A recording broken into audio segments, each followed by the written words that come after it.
Roh bela diri Azure Dragon belum terlihat selama 1000 tahun. Ini sangat misterius. Namun, lelaki tua ini, secara kebetulan, mengerti sedikit tentang hal itu. Jika kamu, teman kecil, mau memberitahuku yang sebenarnya tentang hal itu, orang tua ini pasti akan diam tentang hal itu. Xiao Chen menggelengkan kepalanya dan berkata, senior terlalu memikirkan hal ini. Yang disebut naga ki ini hanyalah perwujudan khusus dari teknik bela diri saya. Saya tidak memiliki roh bela diri Azure Dragon. Jika kamu tidak percaya padaku, kamu bisa memeriksanya sendiri. Luo Chen memandang ke arah Xiao Chen. Ekspresi tenang yang terakhir menggugah hatinya. Mungkinkah dia benar-benar tidak memiliki Azure Dragon Martial Spirit? Xiao Chen bangkit dan berkata, jika tidak ada lagi yang bisa kubantu, aku akan pergi dulu. Teh roh bahkan belum mendingin. Luo Chen memperhatikan Xiao Chen pergi, tenggelam dalam pikirannya. Luo Chen sebenarnya tidak mempunyai niat buruk. Jika Azure Dragon Martial Spirit benar-benar muncul, itu akan membuat banyak kekuatan di benua itu menjadi kacau. Pada saat itu, Paviliun Seribu Pedang tidak akan bisa menghindari terseret ke dalam pertarungan. Jika Luo Chen dapat mengakhiri hubungan dengan Xiao Chen terlebih dahulu, ketika perubahan seperti itu terjadi, Paviliun Seribu Pedang akan memiliki waktu yang jauh lebih mudah. Namun, menilai dari apa yang terjadi hari ini, sepertinya Luo Chen telah memikirkan hal ini secara berlebihan. Berapa banyak rahasia sebenarnya yang dimiliki oleh Azure Dragon Martial Spirit? Xiao Chen menengadah ke langit setelah dia keluar dari paviliun. Matanya dipenuhi keraguan. Cepat atau lambat, rahasia ini akan terungkap. Sudahlah, aku akan menghadapinya ketika saatnya tiba. Yang terpenting sekarang adalah meningkatkan kekuatanku. Xiao Chen menarik napas dalam-dalam dan berhenti memikirkan masalah ini. Kemudian, dia pergi bersama Xiao Rou dan Xia Xian, yang telah menunggunya cukup lama. Pemandangan kota desolate sangat unik, jadi Xiao Chen mengikuti kedua gadis itu untuk melihat-lihat. Xiao Chen meletakkan beban emosinya dan berhenti memikirkan segalanya. Dia benar-benar merilekskan tubuhnya. Atas dorongan Xiao Rou, dia bahkan setuju untuk membayar keduanya. Maka, kedua gadis itu langsung berbelanja dengan gembira, menghabiskan uang seperti air. Mereka segera membeli apapun yang mereka anggap menarik. Berapa harga jepit rambut ini? 300 batu roh kelas rendah. Itu sangat murah. Kakak senior, ayo kita ambil masing-masing. Pengerjaan rok berbunga-bunga ini sangat indah. Berapa harganya? 500 batu roh kelas rendah.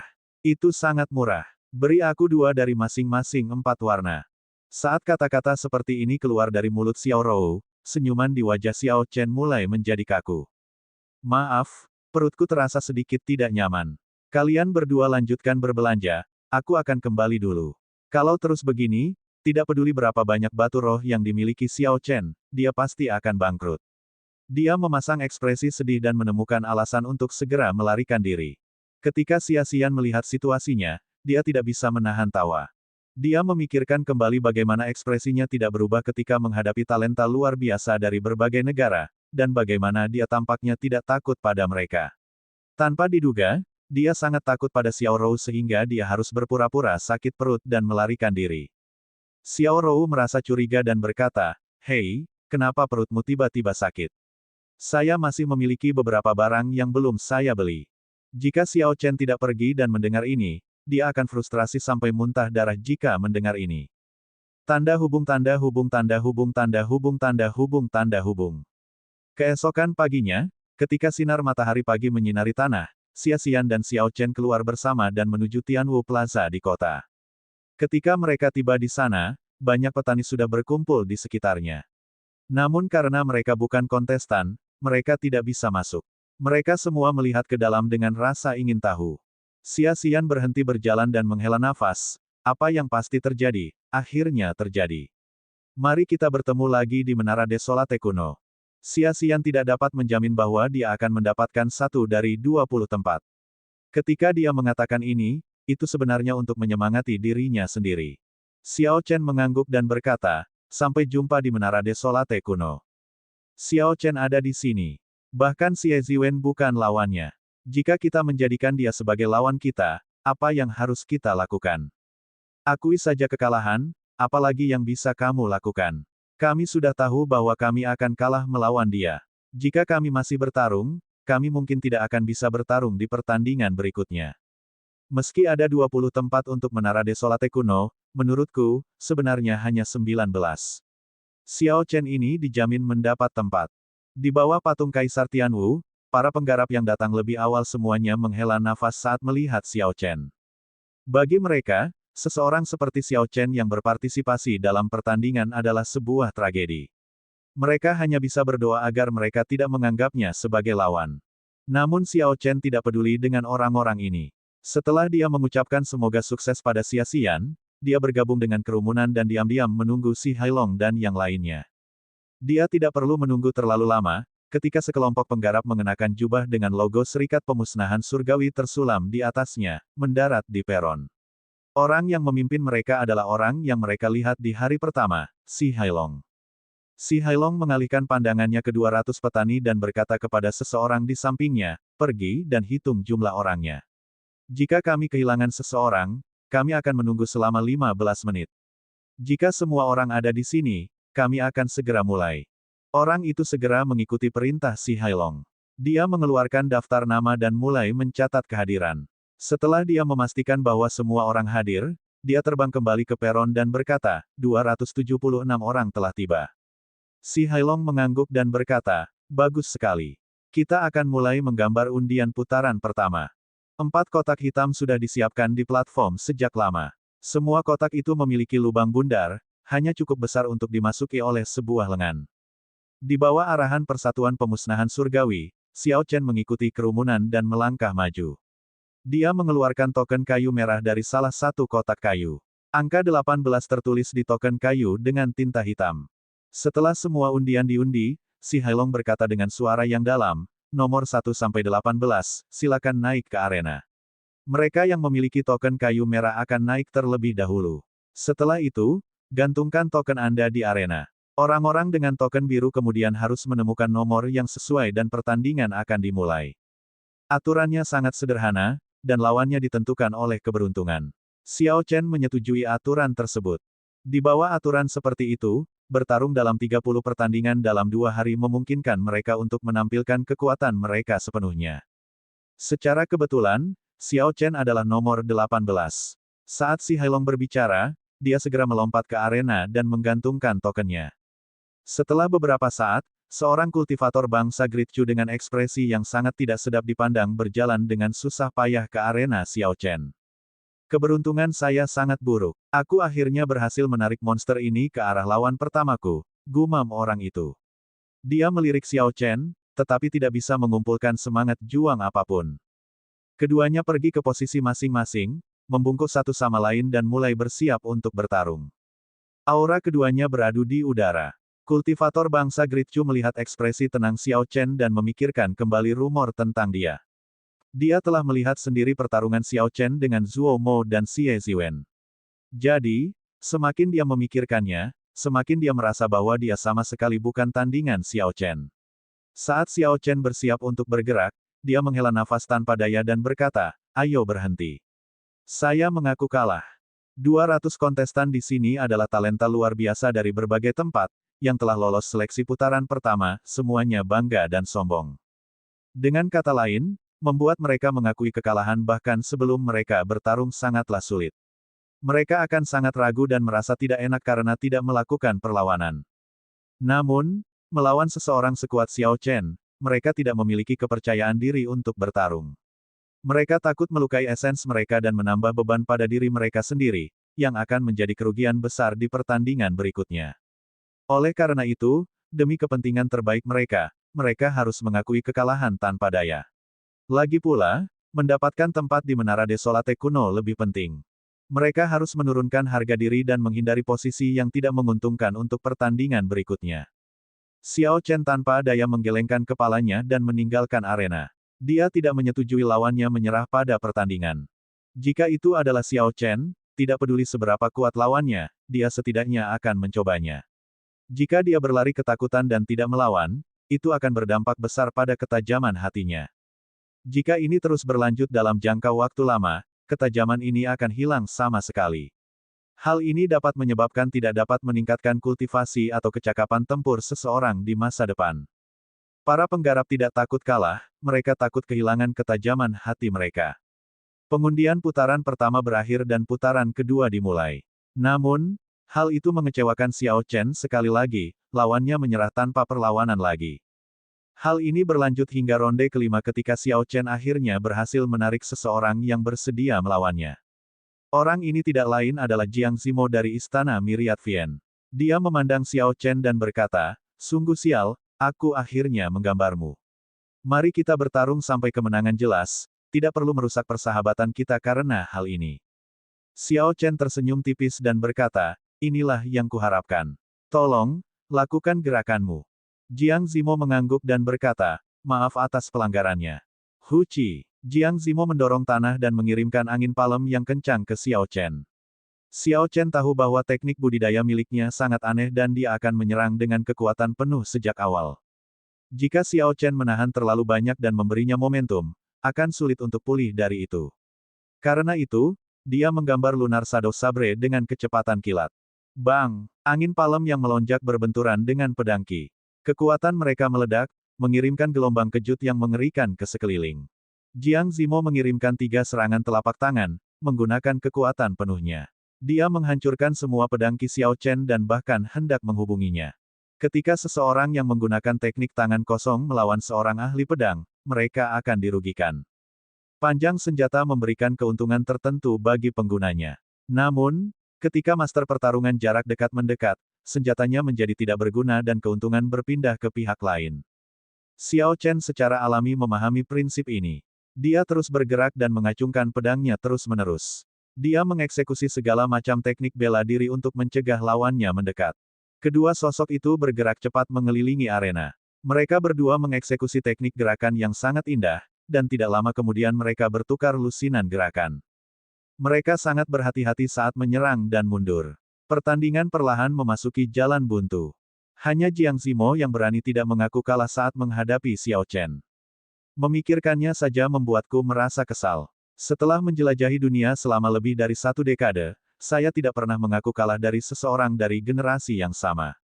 Namun, ketika saya bertemu Xiao Chen, saya bahkan tidak memiliki keberanian untuk bertarung.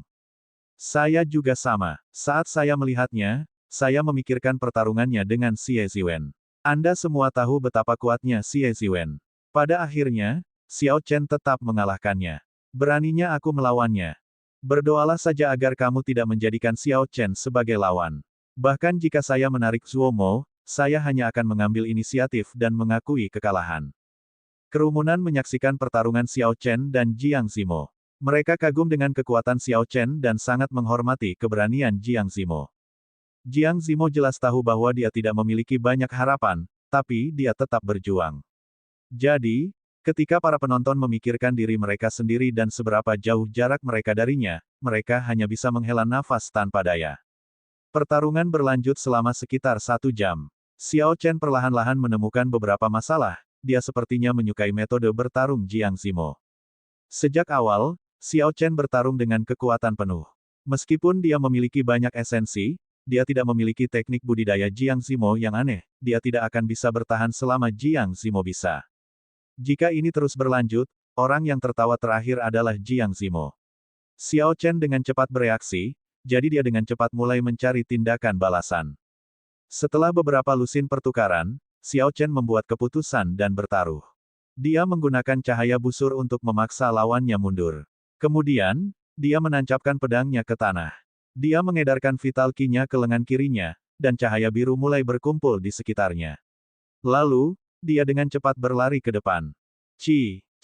Xiao Chen menyeret pedangnya ke tanah, menciptakan percikan api yang tak terhitung jumlahnya saat dia menyerbu langsung ke arah Jiang Zimo. Dia tidak mengelak atau lari dari serangan telapak tangan yang dikirim Jiang Zimo ke dadanya. Dia bahkan tidak punya niat untuk mundur. Sepertinya dia berniat membiarkan Jiang Zimo memukulnya. Apa yang dia lakukan? Dia membiarkan dadanya terbuka. Satu serangan telapak tangan ini akan menentukan pemenangnya jika ini terus berlanjut. Ketika para kontestan yang menonton melihat ini, mereka tidak dapat memahami apa yang sedang terjadi. Ekspresi Jiang Zimo sedikit berubah. Saat dia mendaratkan serangan telapak tangannya, dia mendorong tanah dan dengan cepat mundur, meninggalkan bayangan di udara.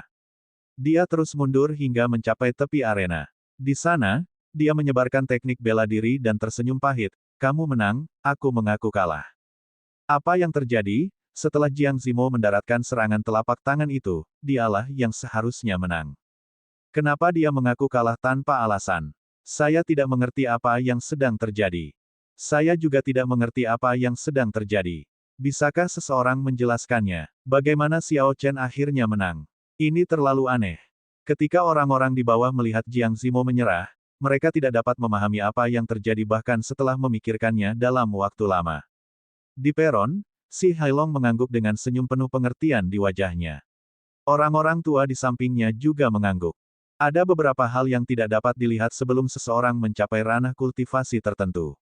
Si Hailong berkata dengan lembut, kedua pemuda ini, yang satu punya nyali untuk mempertaruhkan segalanya dalam pertaruhan dan yang lainnya tahu kapan harus mundur atau maju, tidak mencari kemenangan dengan cara apapun.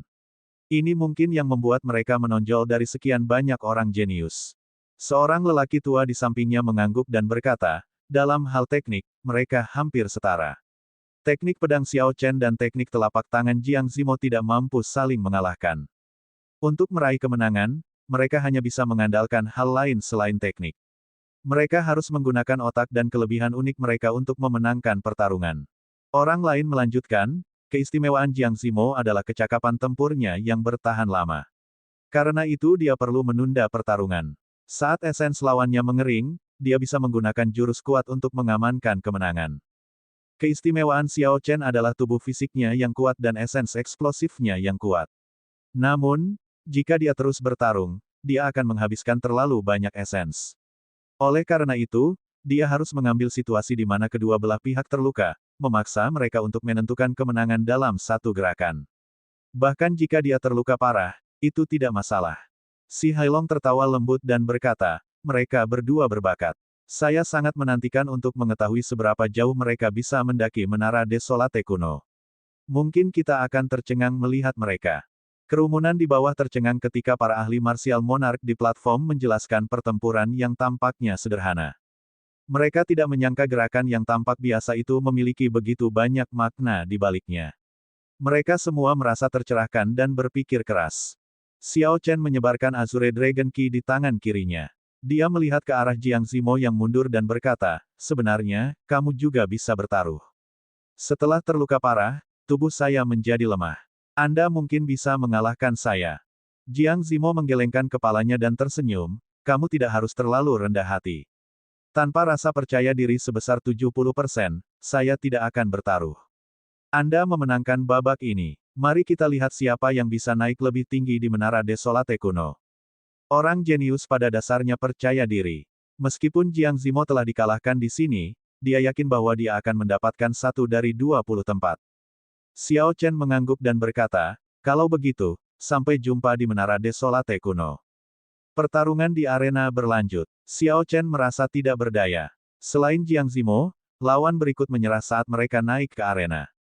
Ketika pengundian putaran ke-15 berakhir, Xiao Chen menarik token biru nomor 8. Ketika dia berjalan ke arena dengan tanda merah nomor 8 tergantung di atasnya, dia menemukan bahwa lawannya adalah orang yang cukup menarik. Itu adalah Tuan Muda Istana Api Suci, Leng Yun, orang yang diambil oleh Xiao Chen dari api asal api Yin Ekstrim. Ketika Leng Yun melihat Xiao Chen melompat ke arena, sudut mulutnya bergerak-gerak. Dia mengepalkan tangannya erat-erat dan hampir mengeluarkan ki pembunuhnya. Namun, dia menenangkan dirinya, dan ekspresinya kembali normal. Dia berkata, saya bukan tandingan Anda, saya mengaku kalah. Namun, Xiao Chen tidak ingin melepaskannya begitu saja. Dia tersenyum tipis dan berkata, mengapa kamu mengaku kalah? Bukankah kamu membalas asal apimu? Leng Yun, yang awalnya bersiap meninggalkan arena, membeku saat mendengar ini. Kemarahan yang selama ini dia tekan di dalam hatinya meledak. Dia mengepalkan tinjunya dan suara retakan terdengar dari sana. Api asal dari api Yin Ekstrim adalah sesuatu yang telah dia habiskan selama 10 tahun untuk dikembangkan dengan pahit. Itu baru sebesar kepalan tangan bayi ketika direnggut oleh Xiao Chen. Menghilangkan apinya bahkan lebih buruk daripada membunuhnya. Leng Yun memejamkan mata dan menarik napas dalam-dalam beberapa kali. Dia berkata dengan suara dingin, sudahlah, kamu bisa menyimpannya dulu. Saya akan menerimanya kembali di masa depan dengan tambahan minat. Xiao Chen sedikit mengernyit saat dia melihat Leng Yun pergi. Orang ini mempunyai kondisi pikiran yang sangat stabil. Bahkan setelah diprovokasi olehku, dia masih bisa tenang kembali dan menghindari tindakan gegabah. Dengan demikian, rencana Xiao Chen untuk melumpuhkannya secara terbuka di arena berjalan secepat itu. Pertandingan segera berakhir. Xiao Chen kembali ke patung Kaisar Tianwu dan menyaksikan yang lainnya bertarung. Chu Chaoyun ini sangat rendah hati. Tanpa menimbulkan keributan, dia secara tak terduga memenangkan 15 pertandingan berturut-turut. Bahkan Pei Shaoxuan dikalahkan olehnya. Yang paling penting adalah kita masih belum melihatnya menghunus pedang di punggungnya. Tanpa diduga, negara Qin besar memiliki orang kuat lain selain Xiao Chen. Kami telah meremehkan mereka di masa lalu. Duanmu King tampaknya telah memenangkan setidaknya 10 pertandingannya. Kekuatannya juga tidak bisa diremehkan. Mereka yang belum tiba gilirannya atau sudah mengakhiri perkelahian menyaksikan orang-orang berkelahi dan berdiskusi dengan penuh semangat. Tiba-tiba, sebuah pikiran muncul di benak Xiao Chen. Dia mengikuti pandangan orang banyak. Di arena, Chu Chaoyun menghadapi pendekar pedang dari negara Great Chu. Chu Chaoyun memiliki pedang di punggungnya, dan ekspresinya sama riangnya seperti sebelumnya. Ekspresinya sepertinya tidak dibuat dengan sengaja melainkan sesuatu yang wajar. Chu Chaoyun tampak seperti orang yang sangat riang. Ekspresi ini sangat cocok untuknya. Setelah tidak bertemu Chu Chaoyun selama setengah tahun, Xiao Chen mengira dia masih terlihat persis sama seperti saat pertama kali melihatnya. Xiao Chen tidak pernah meragukan kekuatan Chu Chaoyun. Meskipun dia telah meningkat pesat dan telah mengalahkan banyak jenius dari berbagai tempat, dia masih menganggap Chu Chaoyun tidak terduga. Chu Chaoyun seperti sumur yang dalam dan tua, semakin jauh dieksplorasi, semakin dalam mereka menemukannya. Dia menang lagi. Orang ini sudah meraih 15 kemenangan berturut-turut. Seperti Zuomo, Xiao Chen, dan yang lainnya, dia tidak pernah kalah satu pun pertandingan. Dia benar-benar kuda hitam. Sungguh menakjubkan. Pertandingan Chu Chaoyun berakhir. Dia telah berusaha keras dan mengalahkan pendekar pedang dari bangsa Great Chu. Usai pertandingan, dia diam-diam meninggalkan arena. Setelah hari itu, tidak ada lagi yang berani meremehkan Chu Chaoyun. Bahkan penampilan Jiang Zimo, Xia Xian, dan orang lain yang berdiri di puncak memberinya perubahan. Malam tiba, dan hari pertama arena pertarungan berakhir. Ada yang bersukacita dan ada pula yang putus asa. Mereka yang beruntung dan berhasil menarik orang-orang yang lemah sangatlah bahagia, mereka berhasil menghabisi lawannya dan meraih kemenangan di sebagian besar pertandingannya. Mereka yang tidak beruntung merasa getir, mereka telah bertemu dengan para penggarap seperti Zuomo di banyak pertandingan mereka. Hal ini mengakibatkan mereka sering dikalahkan dan berada di peringkat terbawah. Tentu saja, mereka hanyalah segelintir orang. Kebanyakan orang tidak beruntung atau tidak beruntung. Mereka memiliki lawan yang kuat dan lemah dan sampai pada posisi mereka sekarang hanya dengan mengandalkan kekuatan mereka sendiri.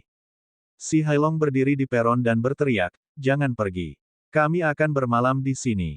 Saat hasilnya keluar besok, kami akan segera berangkat ke Menara Desolate kuno. Kita perlu mengaktifkan Menara Desolate kuno sebelum senja." Ketika semua orang mendengar ini, tidak ada keberatan. Itu hanyalah malam di alun-alun. Tidak sulit bagi mereka untuk menanggung beban sebanyak ini. Semua orang menemukan tempat dan duduk bersila. Mereka mengatur auranya atau mengolahnya. Xiao Chen menemukan tempat yang relatif terpencil dan tidak ragu untuk duduk. Kemudian, dia menutup matanya dan mulai berkultivasi. Tanda hubung tanda hubung tanda hubung tanda hubung tanda hubung tanda hubung. Keesokan paginya, matahari pagi menyinari para penggarap yang duduk di alun-alun. Mereka semua membuka mata dan bangkit untuk meregangkan tubuh, mempersiapkan diri untuk pertempuran hari berikutnya. Putaran pertama pengundian dimulai. Xiao Chen menggambar tanda kayu merah nomor 23. Setelah 18 kelompok kontestan pertama menyelesaikan pertandingan mereka, dia pergi ke arena dan menggantungkan tokennya. Lalu dia menunggu lawannya datang. Ia berharap lawan berikutnya tidak menyerah sebelum pertarungan dimulai. Jika itu terjadi lagi, maka hal ini tidak ada gunanya. Dia merasa tidak berdaya memikirkan hal itu. Siu, saat Xiao Chen bergumam pada dirinya sendiri, sosok yang dikenalnya melompat ke arena.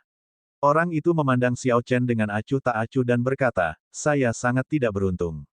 Tanpa diduga, saya telah menggambar Bladesman berjubah putih yang menakutkan." Xiao Chen menyipitkan mata dan memandang orang ini dengan ekspresi serius. Chu Chaoyun. Chu Chaoyun tersenyum acuh tak acuh, "Jangan repot-repot membicarakan masa lalu. Seperti sebelumnya, mari putuskan ini dengan satu gerakan. Xiao Chen meletakkan tangan kanannya di gagang pedangnya dan berkata, tentu, aku penasaran apakah pedangmu masih setajam sebelumnya atau tidak. Keduanya berdiri terpisah 100 meter dan saling menatap dengan ekspresi serius. Mereka terus-menerus mengumpulkan aura mereka saat tatapan mereka berbenturan di udara. Itu tampak seperti pedang dan pedang yang saling beradu. Seseorang bahkan bisa mendengar suara dentang samar. Tiba-tiba, angin kencang bertiup di sekitar arena. Itu membuat pakaian dan rambut mereka bergetar. Tanpa disadari, tangan kanan Chu Chaoyun telah mencapai gagang pedangnya. Ekspresi riang di wajah tampan Chu Chaoyun perlahan memudar. Sebaliknya, ekspresi serius muncul di tempatnya. Xiao Chen juga tampak berhati-hati. Saat aura mereka berkumpul dan berbenturan, dia mulai beredar dan menggabungkan kondisi guntur dan pembantaiannya. Xiao Chen tidak pernah memiliki kepercayaan diri untuk mengalahkan Chu Chaoyun, bahkan di masa lalu. Pertama kali mereka bentrok, dia dikalahkan telak oleh pihak lain. Kali kedua mereka bertarung adalah di sisa-sisa cabang sekte Li Api di hutan tinta. Pertarungan berakhir di tengah jalan karena campur tangan yang lain. Sejak Xiao Chen debut, dia berhasil melampaui orang-orang yang pernah menindas atau mengalahkannya di masa lalu. Kemudian, Xiao Chen membuat jarak yang sangat jauh antara dia dan mereka sehingga mengalahkannya lagi menjadi jurang yang tidak dapat diseberangi yang tidak akan pernah bisa mereka lewati. Hanya Chu Chaoyun yang tetap tidak terduga oleh Xiao Chen. Meskipun Xiao Chen mengalami pertemuan tak terduga yang tak terhitung jumlahnya dan menghabiskan seluruh waktunya berkultivasi, dia tampaknya tidak bisa mengetahui kekuatan sebenarnya. Namun, Xiao Chen tidak takut dengan tantangan. Dahulu kala, ketika dia hanya seorang master bela diri, dia sudah berani melawan Chu Chaoyun. Sekarang jaraknya semakin kecil, mengapa tidak bertarung lagi? Dia bukan lagi Xiao Chen di masa lalu. Saat semua pemikiran ini terlintas di benak Xiao Chen, dan tatapannya menjadi lebih tajam. Tatapannya tampak menjadi padat dan tajam, seperti ujung pedang. Lihat, Chu Chaoyun akan menghunus pedangnya. Tidak banyak orang yang memperhatikan arena tempat Xiao Chen berada karena pertandingan di sana terlalu membosankan. Lawan-lawannya selalu menyerah sebelum pertarungan dimulai. Namun, saat Xiao Chen menarik lawan yang memiliki kedudukan setara, arenanya menarik perhatian semua orang. Pada seleksi putaran pertama, Chu Chaoyun memperoleh 60 kemenangan berturut-turut sebelum berinisiatif menyerah di sisa pertandingan. Selama 60 pertandingan itu, dia tidak pernah menghunus pedangnya. Namun, saat itu, Chu Chaoyun berada di ring gulat yang sama dengan Zuomo. Zuomo membayanginya, jadi tidak ada yang terlalu memperhatikannya. Namun pada seleksi putaran kedua, Chu Chaoyun tidak mengalami kekalahan apapun dalam 15 pertandingan hari pertama. Terlebih lagi, seperti pada seleksi putaran pertama, dia tidak menghunus pedangnya. Bahkan saat menghadapi Pei Shaoxuan, dia masih menahan diri untuk tidak menghunus pedangnya. Pedang itu sepertinya hanya hiasan belaka. Semakin sering hal ini terjadi, semakin banyak orang yang penasaran. Mereka ingin melihat bagaimana dia akan melawan Xiao Chen. Mereka berdua berasal dari negara Qin besar. Selain itu, penonton ingin melihat seberapa kuat Chu Chaoyun dengan pedangnya terhunus. Di tengah kerumunan, Hua Yunfei dan yang lainnya sedang memperhatikan Xiao Chen dan Chu Chaoyun. Mereka menyaksikan mereka terdiam dan merasa sangat pahit di hati mereka. Belum lama ini kedua orang ini sekuat mereka. Kemudian, Xiao Chen sendiri berhasil mengalahkan mereka semua sebagai satu kelompok. Siapa yang menyangka orang seperti Chu Chaoyun akan muncul juga? Sekarang bakat luar biasa seperti itu juga muncul dari negara Qin besar, rasa frustrasi di hati mereka mudah dibayangkan. Di arena, aura keduanya saling bentrok satu sama lain. Angin kencang mulai bertiup, menyebar hingga keluar arena. Angin menerbangkan debu dan menciptakan awan, menyembunyikan arena dari kerumunan. Para penonton tidak bisa menahan diri untuk tidak menyipitkan mata dan mencoba melihat ke dalamnya. Siu, angin kencang tiba-tiba terhenti. Suara dua senjata terdengar, Chu Chaoyun dan Xiao Chen bergerak pada saat bersamaan. Kerumunan hanya melihat cahaya keemasan memenuhi udara di belakang Chu Chaoyun. Cahayanya cemerlang dan menyilaukan, itu sangat menusuk, sehingga mata orang banyak itu sakit. Keadaan terang. Keadaan yang dipahami Chu Chaoyun secara tak terduga adalah keadaan cahaya, yang terkuat dari semua negara bagian. Semua penonton terkejut. Siu, cahaya pedang yang lebih terang muncul di dalam cahaya kemasan. Cahaya pedang ditembakkan, dan niat pedang yang besar melesat menuju Xiao Chen dengan kecepatan kilat. Begitu cahaya muncul, keadaan guntur dan pembantaian yang telah ditekan oleh Xiao Chen segera meledak. Cahaya ungu di belakang mereka menyebar dan percikan listrik berkedip-kedip di tengahnya. Saat diresapi dengan keadaan pembantaian, lampu merah dan ungu bergantian. Bang, bang, bang, keduanya mulai bersaing dengan negara bagian mereka. Cahaya keemasan yang sangat cemerlang berbenturan dengan cahaya ungu dan merah yang sangat aneh. Ledakan hebat terjadi di sekitar mereka. Ubin batu yang menutupi arena retak dan potongan lantai melayang di udara. Siu, dua sosok muncul di arena yang kacau itu. Mereka bergerak sangat cepat sehingga massa tidak bisa mengikuti pergerakannya. Pemandangan itu tampak sangat kacau, lampu-lampu berbagai warna berkelap-kelip, dan pecahan lantai batu yang tak terhitung jumlahnya beterbangan kemana-mana. Penonton tidak dapat melihat bagaimana hal ini bisa terjadi. Puci, dua suap darah melesat ke udara dan berceceran ke tanah, membuatnya menjadi merah. Namun, tidak ada yang tahu darah siapa itu. Bahkan Jiang Zimo dan yang lainnya tidak mampu melakukannya. Kecepatan keduanya menyerang dengan sekuat tenaga terlalu cepat. Banyaknya lampu berwarna dan berbagai negara bagian bercampur di arena, tidak ada cara untuk melihat dengan jelas. Di dua sudut berlawanan arena, Xiao Chen dan Chu Chaoyun berdiri dengan punggung saling berhadapan. Darah perlahan menetes dari pedang dan pedangnya. Apakah ini seri? Kerumunan di bawah bertanya-tanya. Senjata-senjata itu berlumuran darah. Itu berarti mereka saling menyerang secara bersamaan.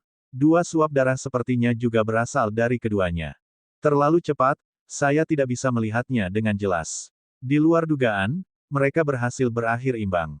Adegannya sangat kacau. Saya tidak bisa melihat serangan mereka sama sekali. Hasilnya sepertinya sudah diputuskan. Karena itu, para penonton menggelengkan kepala dan menghela nafas. Pertarungan itu berlangsung terlalu cepat. Meskipun itu merupakan pertarungan yang menakjubkan, mereka tidak dapat memahami apa yang telah terjadi. Siu. Saat itu, Xiao Chen dan Chu Chaoyun berbalik pada saat bersamaan. Meskipun pertarungan sepertinya telah berakhir, cahaya keemasan dan cahaya ungu dan merah bergantian dengan cepat mengalir ke senjata mereka. Para penonton terperangah. Mereka bergumam, apakah pertarungan belum berakhir? Apakah mereka belum bergerak, meskipun ada keributan besar? Pedang Chu Chaoyun lepas dari tangannya dan melayang di udara. Kemudian, ia mulai berputar. Dia dengan cepat dan terus-menerus membuat segel tangan. Semakin banyak segel tangan yang dibuat, tangan indahnya mulai bersinar dengan cahaya kemasan. Xiao Chen tetap tanpa ekspresi. Dia menggunakan lunar shadow saber miliknya untuk mengarahkan energi aneh. Awan gelap mulai bergejolak di langit dan guntur bergemuruh. Ketika cahaya kemasan mencapai titik paling terang, Chu Chaoyun memisahkan tangannya. Cahaya keemasan yang berkelap-kelip di tangan kirinya tampak seperti cermin.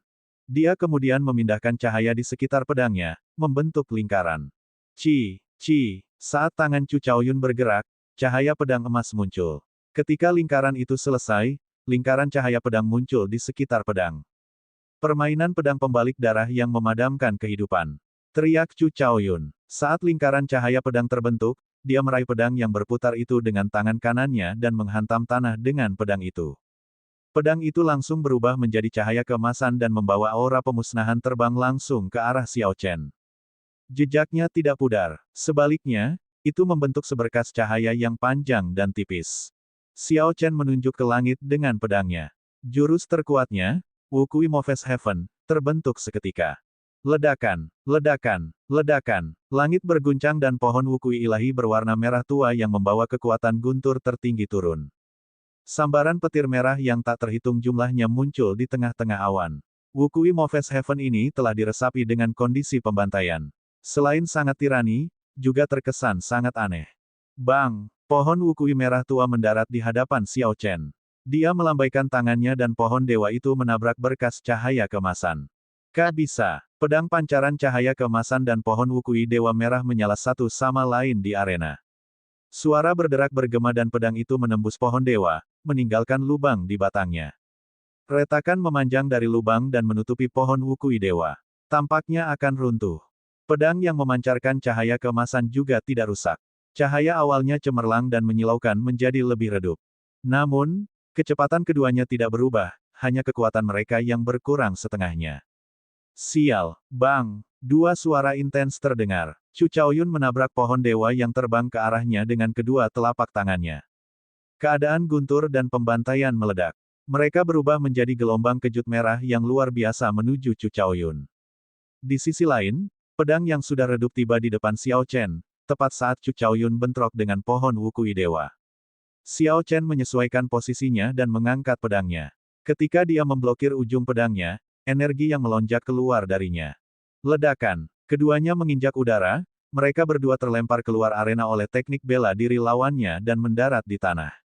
Darah menetes dari bibir mereka. Sesuai aturan, begitu mereka keluar dari arena, otomatis mereka kalah. Namun, keduanya jatuh ke tanah pada saat bersamaan. Jadi, hasilnya seri. Siu. Chu Chaoyun menarik telapak tangannya dan menyarungkan pedangnya, mengembalikannya ke punggungnya. Setelah tidak bertemu selama setengah tahun, kamu sudah bisa memaksaku menjadi seperti itu. Saya harap Anda akan terus seberuntung itu setelah setengah tahun. Chu Chaoyun menghapus darah di sudut bibirnya. Dia mengabaikan pandangan heran orang banyak dan berjalan ke samping. Kemudian, dia menutup matanya dan mulai memulihkan diri. Xiao Chen bergumam pada dirinya sendiri untuk sementara waktu, dia tidak memiliki ekspresi putus asa. Meski belum berhasil mengalahkan lawannya, ia telah mengetahui batas kekuatan lawannya. Dia tidak takut pada lawan yang kuat, tapi dia takut pada lawan yang tidak terduga, yang tidak bisa dia pahami sama sekali. Memiliki lawan seperti Chu Chaoyun di jalur kultivasi bukanlah hal buruk bagi Xiao Chen. Itu bahkan akan membuat hidupnya lebih menyenangkan. Wow, bangsa Qin besar berhasil mendidik dua orang jenius seperti mereka. Sungguh sulit dipercaya. Maksudku, itu adalah tempat yang kekurangan energi spiritual. Mengingat keberadaan keduanya, tidak ada yang berani mengatakan apapun tentang para penggarap bangsa Qin besar di masa depan. Kerumunan memandang keduanya, yang sedang duduk bersila dan memulihkan diri, dan mendiskusikannya dengan suara lembut. Kekuatan Xiao Chen jelas terlihat oleh semua orang. Sekarang Chu Chaoyun mendapat hasil imbang melawannya, semua orang mengakui kekuatannya juga. Pertandingan arena berlanjut. Segera, pengundian putaran kedua dimulai. Xiao Chen menggambar token merah nomor 17, menjadi bagian dari kontestan angkatan pertama yang bertarung. Lawan Xiao Chen adalah seorang kultivator dari negara Xia besar. Orang itu tahu bahwa dia menderita luka dalam yang parah dalam pertarungannya dengan Chu Chaoyun. Jadi, mustahil bagi Xiao Chen untuk pulih secepat itu. Setelah ragu sejenak, orang itu memilih untuk bertarung. Dia ingin melihat apakah dia bisa memperoleh kemenangan. Sekalipun orang itu tidak bisa menang, dia akan bersedia menerima hasil imbang, itu setidaknya akan memberinya 1 poin. Namun, hasilnya mengecewakannya. Xiao Chen baru saja meminum pil obat penyembuh yang diberikan si Hailong padanya. Efeknya sangat bagus dan melebihi ekspektasi semua orang. Cedera internal yang disebabkan oleh Chu Chaoyun sebagian besar sudah pulih. Meskipun tidak dapat dikatakan bahwa dia telah sepenuhnya memulihkan kekuatan tempurnya, dia setidaknya telah memulihkan 90%-nya. Bang, bang, bang. Setelah 10 gerakan, Xiao Chen memaksa lawannya mundur dengan pedangnya. Dia mendesak ke depan dan menggunakan tinju cakar naga untuk melemparkan lawannya keluar arena. Terima kasih sudah bersikap santai. Terlepas dari ekspresi tertekan pihak lain, Xiao Chen keluar dari arena dengan tenang. Pertandingan arena berlanjut dari batch ke batch. Ada beberapa orang lagi yang memilih untuk mencoba peruntungan dan melawan Xiao Chen. Tidak ada hal tak terduga yang terjadi. Semua orang kalah darinya dalam 50 gerakan. Ketika semua orang melihat betapa kuatnya kekuatan tempur yang dia tunjukkan, lawan berikut sampai pada kesimpulan bahwa lukanya telah pulih. Jadi, ketika mereka menariknya sebagai lawan, mereka langsung menyerah tanpa ragu-ragu. Pertandingan tersisa semakin sedikit, jadi tidak ada lagi ruang untuk kesalahan. Saat matahari terbenam dan senja mendekat, Xiao Chen memasuki arena dengan perasaan bosan. Ini adalah pertandingan terakhir dari 30 pertandingannya. Hasil dari 29 pertandingan sebelumnya telah menjamin dia mendapatkan salah satu dari 20 tempat. Hasil pertandingan final ini sama sekali tidak membuat perbedaan baginya. Tidak peduli apakah dia menang atau kalah, dia tetap bisa memasuki menara sunyi kuno. Siu. Setelah menunggu sebentar, lawan terakhir Xiao Chen muncul. Ketika dia melihat siapa orang itu, matanya tidak bisa tidak menjadi cerah. Dia tidak menyangka lawan terakhirnya adalah Zuomo. Sepertinya pertandingan ini tidak sesederhana yang dia bayangkan. Segalanya menjadi menarik. Zuomo, sebaliknya, memiliki senyuman sedikit pahit di wajahnya saat dia berdiri di hadapannya. Dia berkata, Saya tahu Anda akan menganggap ini membosankan tetapi saya akan kalah. Saya sudah memiliki cukup poin untuk menempati peringkat 20 teratas. Saya tidak perlu melakukan pertempuran yang sia-sia. Sampai jumpa di Menara Desolate kuno. Xiao Chen tersenyum, sekarang, agak sulit bagiku untuk mencari pertengkaran. Sampai jumpa di Menara Desolate kuno. Anggap saja ini seri. Bagaimanapun juga, kita belum menemukan kemenangan antara Anda dan saya. Cepat atau lambat, kita harus bertarung satu sama lain. Zuomo mengangguk dan berkata, masih ada 1,5 tahun hingga kompetisi pemuda 5 negara berikutnya. Saat itu kita pasti akan bertemu. Kalau begitu, kita bisa bertarung sepuasnya. Keduanya berjabat tangan dan setuju sebelum meninggalkan arena bersama. Kemudian, mereka mulai menyaksikan pertarungan lainnya, menunggu seleksi putaran kedua berakhir. Ketika pertandingan akhirnya berakhir, Xia Xian berjalan ke arah Xiao Chen dengan senyuman di wajahnya. Jelas sekali, dia sangat yakin dengan hasilnya. Bagaimana hasilnya? Seharusnya tidak ada masalah, kan? Xiao Chen bertanya. Xia Xian mengangguk dan berkata, saya kalah 2 putaran dan 1 kali seri. Seharusnya tidak ada masalah. Namun, saya masih harus melihat hasil akhirnya.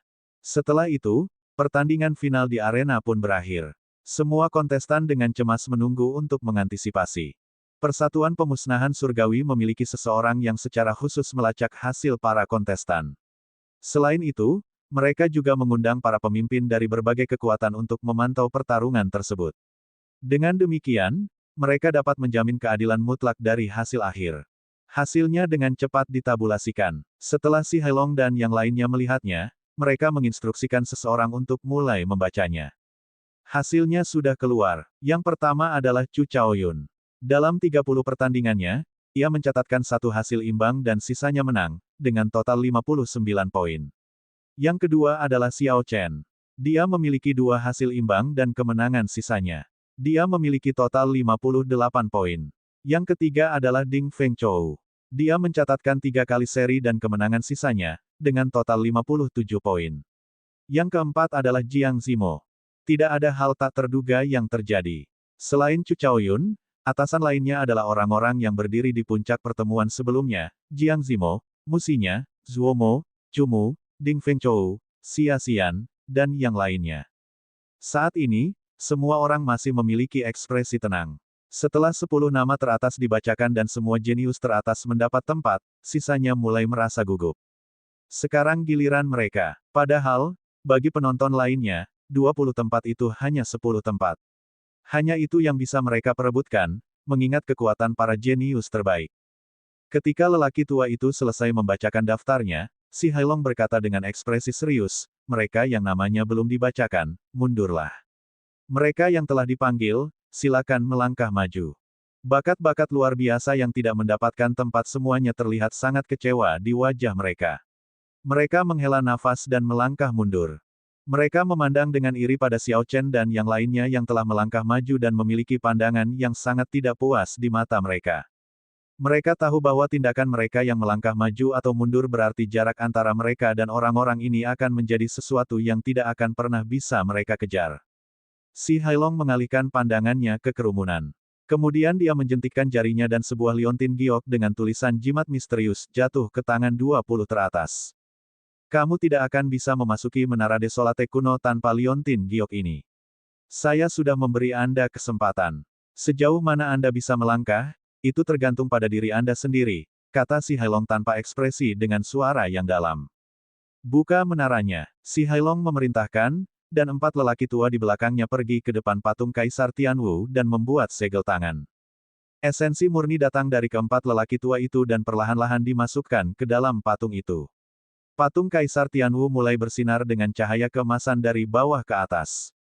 Ketika cahaya keemasan menutupi seluruh patung itu, pedang Qi yang tak terbatas keluar dari pedang di tangan Kaisar Tianwu. Weng, weng, formasi yang sangat besar dan megah muncul di langit. Garis yang tak terhitung jumlahnya membentuk gambaran yang mendalam. Cahaya pedang emas menyerbu ke dalam formasi. Ketika pedang Qi mencapai pusat formasi, perlahan-lahan menyebar dan semua garis berubah menjadi emas. Cahaya keemasan bersinar dan bayangan formasi terbalik bersinar di alun-alun. Itu adalah formasi kuno yang sangat besar. Ketika semua orang, termasuk Xiao Chen, merasakan energi spiritual yang sangat besar dari formasi tersebut, mereka tercengang. Saat ini, mereka merasa sangat kecil. Di kejauhan, tempat Xiao Chen pernah melihat menara kuno, bangunan-bangunan itu lenyap satu persatu. Menara kesunyian kuno kini muncul di hadapan semua orang dan membuat mereka semakin terkejut. Menara Desolate kuno ternyata berada di dalam Tianwu Plaza. Namun, karena beberapa formasi menciptakan ilusi, tidak ada yang dapat menemukan lokasi sebenarnya. Ledakan. Pintu bawah menara Desolate kuno terbuka. Si Hailong berkata dengan suara yang dalam, masuk. Ketika menara itu muncul, Xiao Chen dan yang lainnya meletakkan liontin giok di sekitar dada mereka dan segera menuju ke pintu masuk lantai pertama. Meski pintunya terbuka, ada selaput energi biru muda yang berkedip-kedip dengan cahaya biru redup di sekelilingnya. 4 atau 5 orang yang tidak sabar bergegas ke depan tanah dan masuk. Ketika tangan mereka menyentuh selaput, liontin giok dengan tulisan jimat misterius segera menyala, dan mereka melewatinya. Tampaknya membran energi biru memiliki kemampuan untuk membedakan mereka yang memiliki liontin giok dari mereka yang mencoba menerobos masuk dengan paksa tanpa liontin giok. Xiao Chen tidak terburu-buru memasuki menara Desolate kuno. Dia berdiri di luar dan memandangi menara. Menara ini memiliki 9 lantai dan tingginya lebih dari 400 meter. Energi spiritual berputar di sekitar kaki menara, membentuk aura yang luar biasa. Hanya dengan berdiri di kakinya, seseorang dapat merasakan aura kuno dan luas yang menciptakan tekanan yang kuat. Di masa lalu, Kaisar Guntur hanya berhasil naik ke lantai 7. Agar banyak orang merasa gugup dan penuh antisipasi, apa sebenarnya yang ada di Menara Desolate kuno ini? Saya bertanya-tanya berapa lantai yang bisa saya naiki. Xiao Chen menarik napas dalam-dalam. Dia berjalan ke membran energi dan mengulurkan tangan kanannya. Siu, sosok Xiao Chen bergetar dan dia merasa seperti sedang melewati air terjun. Kemudian, dia muncul di lantai pertama Menara Desolate kuno. Ledakan. Saat Xiao Chen mendarat di tanah, dia merasakan tekanan besar menimpanya. Itu adalah tekanan tak berbentuk yang datang dari udara, menekan bahu Xiao Chen seperti sepasang tangan besar. Rasanya seluruh tubuhnya didorong ke bawah. Xiao Chen tertangkap basah dan berlutut. Tekanan itu hampir mendorongnya ke tanah. Setelah Xiao Chen bereaksi, dia mengedarkan vital qi ke seluruh tubuhnya. Dia menegakkan punggungnya dan membiarkan tekanan itu mengalir ke dirinya. Namun, dia tetap tidak bergerak. Tekanan ini tidak terlalu kuat, pikir Xiao Chen dalam hati. Selama saya tidak langsung terdesak ke tanah, cukup mudah untuk menolaknya. Xiao Chen mendongak. Lantai pertama sangat luas. Ada ukiran banyak orang di dinding, menatap orang-orang yang datang untuk menantang Menara Desolate kuno. Xiao Chen terus mencari lebih jauh. Dia melihat penghalang cahaya yang memisahkan lantai pertama dan kedua seperti langit-langit. Beberapa petani terbang ke udara, melawan tekanan. Mereka perlahan-lahan bergerak menuju penghalang cahaya di atas mereka. Penghalang itu berada pada ketinggian yang biasanya bisa mereka tutupi dalam beberapa tarikan napas. Namun, sekarang terasa sangat sulit untuk bergerak meski hanya 1 meter. Udara terasa sangat padat dan lengket, menekan mereka tanpa ampun. Adakah yang bisa membantuku berdiri? Xiao Chen melihat orang malang sekitar 1 meter di depannya. Dia ditekan hingga rata di tanah, mencoba mendorong dirinya dari tanah dengan tangannya. Dia mencoba untuk berdiri, tetapi tidak bisa bahkan setelah sekian lama. Satu-satunya pilihannya adalah meminta bantuan. Tekanan di lapisan pertama tidak terlalu besar sehingga tidak bisa dilawan. Namun, jika seseorang lengah sejak awal, mereka akan terjepit di tanah. Akan sangat sulit untuk mengandalkan kekuatan mereka sendiri untuk berdiri kembali. Para penggarap di sekitarnya semuanya memanjat dengan gugup. Tidak ada yang peduli padanya sama sekali. Bahkan jika mereka mendengarnya, mereka mengabaikannya. Semuanya adalah pesaing di sini. Sulit untuk mengatakan apakah jika mereka membantunya, dia mungkin akan menjadi lebih kuat dari mereka. Xiao Chen menggelengkan kepalanya, tidak mudah untuk memasuki Menara Desolate kuno ini. Akan sangat disayangkan jika ada yang menyerah sampai di sini. Bang! Xiao Chen menginjak tanah dengan keras dan mendorong tanah dengan kekuatan besar. Dia menggunakan kekuatannya untuk terbang perlahan. Kultivator yang berbaring di tanah juga menggunakan kekuatan ini untuk membungkuk. Dia memandang Xiao Chen, yang ada di udara, dan dengan cepat mengucapkan terima kasih. Xiao Chen menerobos tekanan yang tampaknya kuat dan perlahan bangkit. Pada awalnya, dia bergerak agak lambat. Kemudian, dia menjadi terbiasa. Xiao Chen secara bertahap bergerak lebih cepat. Dia melewati para penggarap yang ada di sana sebelum dia dan tiba di depan. Apakah orang ini tidak merasakan tekanan sama sekali? Ding Fengchou berkata dengan ekspresi yang agak tidak sedap dipandang ketika dia melihat Xiao Chen menyusulnya. Zuo Mo juga mengungkapkan ekspresi heran. Tekanan di sini membuat sirkulasi esens menjadi sangat lambat. Dia tidak mengerti bagaimana Xiao Chen bisa melakukan ini. Ketika mereka semua melihat Xiao Chen hendak menyentuh penghalang cahaya di atas mereka, mereka semua tercengang. Namun, mereka tidak dapat mempercepat. Setelah berpikir sebentar, dia menyadari alasannya. Tekanan di menara bekerja pada tubuh terlebih dahulu, sebelum merembes ke dalam dan menekan esens secara langsung. Saat ini, tubuh fisik seperti garis pertahanan pertama. Dengan tubuh fisik yang kuat, besarnya tekanan yang merembes ke dalam tubuh secara alami akan lebih sedikit. Jika tubuh fisik lemah, jumlah tekanan yang dapat ditahannya akan berkurang. Hal ini mengakibatkan sebagian besar tekanan merembes ke dalam tubuh. Tubuh fisik Xiao Chen jauh lebih kuat daripada kebanyakan kultivator. Mampu mencapai garis depan, meski menjadi orang terakhir yang pergi, adalah hal yang wajar baginya. Ketika tangan Xiao Chen menyentuh penghalang cahaya aneh, riak energi segera muncul di sana.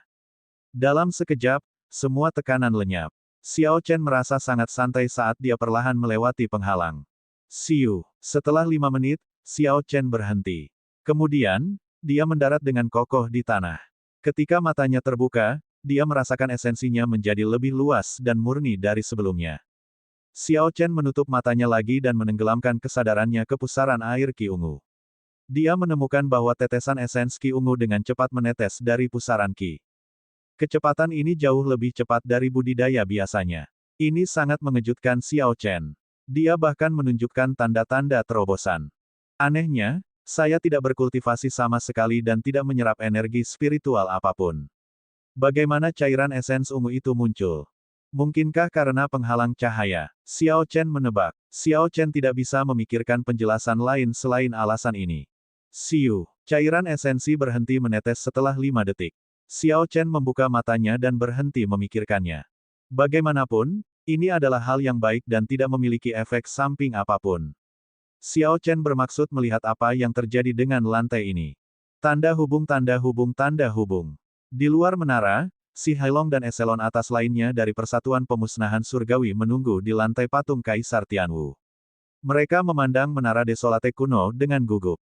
Di dalam menara kesunyian kuno, liontin giok di dada setiap orang bagaikan titik cahaya yang dapat dilihat melalui dinding, sehingga orang-orang di luar dapat melihat semuanya dengan jelas. Tiba-tiba, seorang lelaki tua berkata, "Elder Si, sepertinya ada seseorang memasuki lantai 2. Si Hailong memfokuskan pandangannya. Memang benar, titik cahaya muncul di ruang lantai 2. Tanpa diduga, seseorang telah membersihkan lantai 1. Tekanan di lantai pertama adalah gaya sekitar 50.000 kilogram.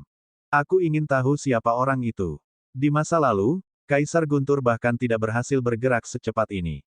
Apakah orang ini menyindir bahwa dia akan melangkah lebih jauh dari Kaisar Guntur? Sulit untuk mengatakannya, ini baru lantai pertama. Tantangan tiap lantai berbeda-beda. Mungkin dia hanya beruntung. Kami tidak bisa mengambil kesimpulan secepat ini. Tanda hubung tanda hubung tanda hubung. Tentu saja, Xiao Chen tidak bisa mendengar diskusi di luar. Dia saat ini merasa agak berkonflik. Di lantai 2, ada juga penghalang cahaya redup di atasnya. Tekanan yang menekan mereka sebelumnya sudah tidak ada lagi. Namun, ketika Xiao Chen mencoba terbang, dia menemukan ada kekuatan isap yang mengerikan datang dari tanah. Tidak peduli seberapa keras dia berusaha, dia tidak bisa mengangkat kedua kakinya dari tanah pada saat yang bersamaan. Setelah mencoba beberapa saat, Xiao Chen tidak berhasil. Jadi, dia menyerah dan fokus pada 20 patung di tengah lantai. Antara lantai pertama dan kedua, selain perubahan tekanan, perbedaan terbesarnya adalah terdapat lebih banyak patung di sini. Patung-patung itu berukuran sama dengan manusia. Ada laki-laki dan perempuan, ahli tinju, ahli pedang, pendekar pedang, dan penombak. Xiao Chen berjalan mendekat dan melihat-lihat semua patung. Akhirnya, tatapannya berhenti pada seorang ahli pedang. Ahli pedang ini mengenakan battle armor berwarna biru muda. Sebuah pedang dengan ujung bergerigi tergantung di punggungnya. Dia memiliki ekspresi yang agak ramah tetapi anehnya memiliki tatapan yang teguh dan tegas di matanya, membuat orang tidak berani untuk bertemu dengan mereka. Xiao Chen berdiri di depan si pedang dan menatap wajahnya. Ekspresi yang terukir di atasnya tampak sangat realistis, seolah-olah dia sedang menghadapi seorang ahli pedang yang nyata dan hidup. Menara Desolate kuno tidak akan memiliki lantai yang tidak bisa dipecahkan. Pasti ada metode untuk memasuki lantai 3. Jawabannya mungkin ada pada patung-patung ini. Mari kita mencobanya untuk saat ini. Xiao Chen mengulurkan jarinya dan menyentuh dahi patung itu. Haha, lumayan, kamu sangat bijak dalam memilihku. Mari kita lihat kekuatanmu. Tawar yang tiba-tiba terdengar di samping telinga Xiao Chen. Dia tercengang saat mata patung itu berbinar. Si tukang pedang menggerakkan tangan kirinya dan menyapu tangan Xiao Chen ke samping. Tangan kanannya bergerak cepat dan menekan dahi Xiao Chen. Xiao Chen merasa terkejut dan segera mundur. Sosoknya melintas di udara, meninggalkan bayangan setelahnya. Pada saat Xiao Chen mendarat, dia menyadari bahwa dia berada di ruang yang kacau. Ahli pedang dengan battle armor biru muda tersenyum pada Xiao Chen. Patung si pedang, yang dilihat Xiao Chen sebelumnya, kini tampak hidup di ruang ini. Angin bertiup, awan bergolak, guntur menderu, dan kilat menyambar di ruang yang kacau ini, tetapi lingkungan sekitarnya tampak kosong. Xiao Chen meletakkan tangan kanannya di gagang pedangnya, menatap orang ini, dan berkata, "Bagaimana kamu bisa hidup? Tempat apa ini?" Saat Xiao Chen berbicara, dia merasa ada sesuatu yang salah. Pihak lain awalnya adalah sebuah patung, ia tidak memiliki konsep hidup dan mati. Pendekar pedang berjubah biru itu tersenyum dan bergumam, "Aku hanya seuntai kemauan. Saya tidak hidup atau mati. Apa yang Anda lihat hanyalah keinginan saya. Nama saya Bai Suihe. Saya seorang sabre sage dari klan Bai Negara Jin Agung. 7.000 tahun yang lalu, Ketua Aliansi mengundang saya untuk meninggalkan seikat surat wasiat di lantai 2. Xiao Chen sekarang mengerti apa yang terjadi. Rumor mengatakan bahwa begitu seseorang mencapai martial sage, dan energi mental mereka mencapai tingkat tertentu, seuntai keinginan bisa bertahan selama ratusan tahun. Adapun kehendak kaisar bela diri, itu akan bertahan lebih lama lagi. Agar keinginan sabre sage miliknya bisa bertahan selama ribuan tahun, itu pasti karena menara Desolate kuno. Alam kultivasi saya ditekan ke tingkat yang sama dengan milik Anda. Anda hanya perlu bertahan 10 gerakan dari saya, dan Anda akan lulus ujian lantai 2. Jika kamu gagal, ini adalah sejauh yang kamu bisa. Pendekar pedang berjubah biru perlahan-lahan mengeluarkan pedang bergerigi di punggungnya. Lalu, dia mengarahkan ujung pedangnya ke Xiao Chen. Ketika Xiao Chen mendengar apa yang dikatakan si pedang, ekspresinya menjadi serius. Meskipun lawannya mengatakan bahwa dia telah menekan kultivasinya agar tetap sama, bagaimanapun juga, dia masih seorang martial sage. Dia masih memiliki teknik bela diri dan pengalamannya. Akan sulit untuk bertahan selama 10 gerakan. Bai Suihe memandang Xiao Chen dan tersenyum tipis, bertarunglah dengan sekuat tenaga. Jangan terlalu memikirkan hal ini. Pastikan Anda tidak meninggalkan penyesalan apapun. Ini langkah pertamaku. Siu, niat pedang keluar dari pedang bergerigi. Bai Suihe maju 6 langkah di udara. Ujung pedangnya terus bergerak ke arah tangan kiri Xiao Chen yang memegang sarungnya. Gerakan yang tampaknya biasa ini menjadi sangat tajam di bawah pengaruh Bai Suihe dan dukungan niat pedangnya. Ini semua hanyalah tipuan. Tujuan sebenarnya dia adalah mengibaskan pedangnya ke atas ketika aku menarik pedangku, menyebabkan aku menjatuhkannya. Wawasan Xiao Chen sangat tajam. Pada saat lawannya hendak melakukan gerakan sebenarnya, hatinya sudah setenang air. Sepertinya lawannya bukanlah sabre sage melainkan lawan biasa. 10 gerakan itu tidak penting. Yang harus dilakukan Xiao Chen hanyalah mengalahkan lawan yang memiliki tingkat kultivasi yang sama dengannya. Xiao Chen sudah menebak tujuan lawannya. Meskipun dia tidak sepenuhnya yakin, dia yakin 70% akan hal itu, dia bersedia mempertaruhkan tebakannya. Tangan kanan Xiao Chen melepaskan pedangnya dan melakukan gerakan yang sangat berbahaya. Dia tidak menghunus pedangnya untuk melawan serangan lawannya. Sebaliknya, Xiao Chen dengan cepat mengayunkan tangan kirinya ke belakang. Gagang pedang muncul di bahu kanannya, dan ujung pedang lawan sudah sampai di pinggang Xiao Chen.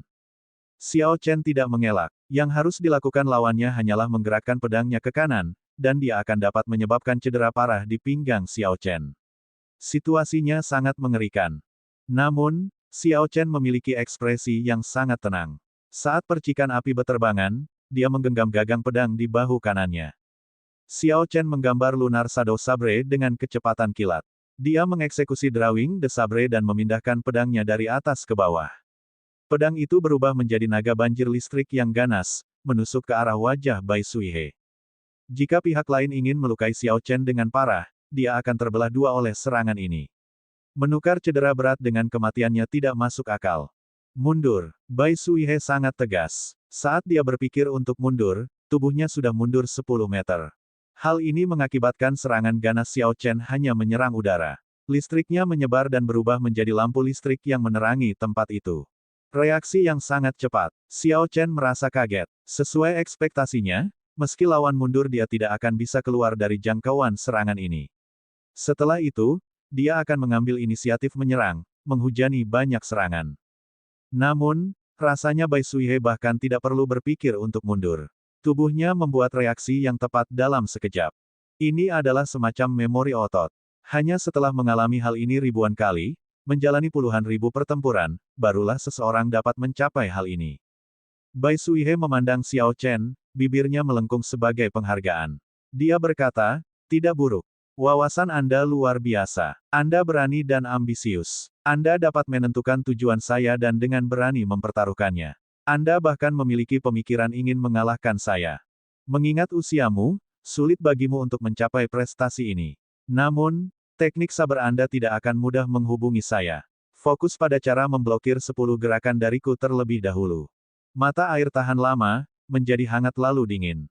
Bai Suihe berhenti berbicara, perlahan mulai menggerakkan pedang bergeriginya secara bergelombang saat layar air muncul di sekelilingnya. Niat hangat menyebar di udara.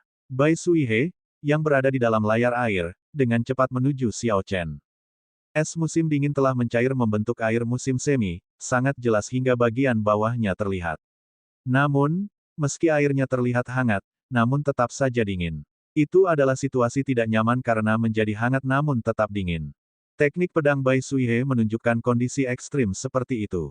Itu dengan cepat berubah antara dua jenis gerakan pedang yang berbeda.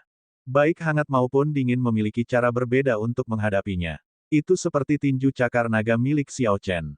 Itu adalah tinju dan cakar, keduanya memerlukan tindakan penanggulangan yang berbeda.